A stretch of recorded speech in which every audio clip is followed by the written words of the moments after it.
CM ಉಲ್ಲೇಖಿಸಿದ್ದಾರೆ. ಪದೇ ಪದೇ ನಾನು ಮಾತನಾಡೋದು ಸರಿಯಲ್ಲ. ಸಿಎಂ ಹೇಳಿಕೆ ಬಗ್ಗೆ ಡಿಕೆಶಿ ಫಸ್ಟ್ ರಿಯಾಕ್ಷನ್.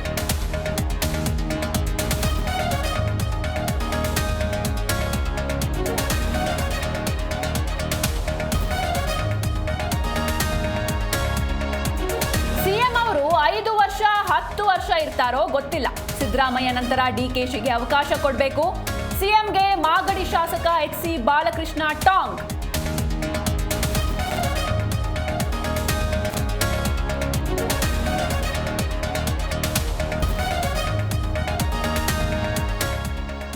ರಾಜ್ಯದಲ್ಲಿ ಕೆಪಿಸಿಸಿ ಅಧ್ಯಕ್ಷರ ಬದಲಾವಣೆ ಆಗಬೇಕು. ಈ ಬಗ್ಗೆ ಈಗಾಗಲೇ ಸಾಕಷ್ಟು ಬಾರಿ ಹೇಳಿದ್ದೇವೆ. ಹೈಕಮಾಂಡ್ ನಿರ್ಧಾರ ಮಾಡುತ್ತೆ ಎಂದ ಸಾಹುಕಾರ್.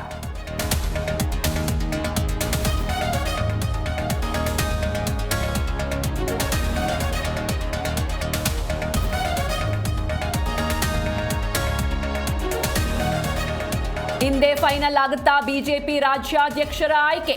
ಇಂದು ಅಮಿತ್ ಶಾ ಭೇಟಿಯಾಗಲಿರುವ ಬಿವೈವಿ. ನೂತನ ಸಾರಥಿ ಆಯ್ಕೆ ಬಗ್ಗೆ ವರಿಷ್ಠರ ಚರ್ಚೆ.